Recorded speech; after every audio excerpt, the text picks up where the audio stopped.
Paul ఏం మాట్లాడారో ఇప్పుడు ఒకసారి చూద్దాం.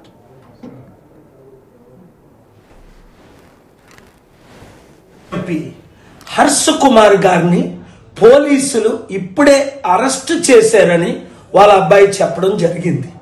అది నిజమైతే చాలా షాకింగ్. ఒక టీవీ ఛానల్లో కూడా నేను చూశాను. తక్షణమే హర్ష కుమార్ గారు ఎక్కడుంటే అక్కడ నుండి ఆయన్ని విడిపించాలి. ఆయన ఏం చెప్పారు? ఈస్టర్ గుడ్ ఫ్రైడే సీజన్లో పాస్టర్ ప్రవీణ్ పగడాల గారి ఆత్మ శాంతి కొరకు మా రిసార్ట్ పక్కన ఎక్కడైతే ఆయన డెడ్ బాడీ దొరికిందో అక్కడికి మీరు రండి, సాయంత్రం క్యాండిల్ లైట్ వెలిగిద్దాం.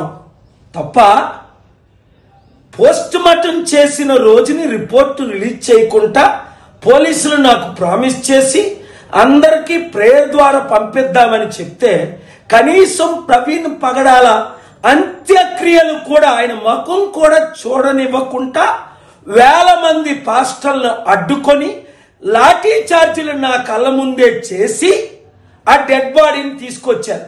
పోన్లే శాంతిగా ఉండాలని నేనే హెల్ప్ చేశాను. పోనీ ఇప్పుడు క్యాండిల్ లైట్ కూడా వెలిగించకూడదు. ఇప్పుడు చూడండి తెలంగాణ పోలీసులు ఎంత గౌరవంగా ఈరోజు నేను పటాన్ చెరువులో మీటింగ్ పెడితే ర్యాలీ 1200 మోటార్ బైక్స్ కొన్ని వందల కారులతో వేల మంది జనం వస్తే 2 గంటలు అక్కడ పిన్ డ్రాప్ సైలెన్స్ శాంతి మెసేజ్ వినడానికి అందరూ తరలి వచ్చారు.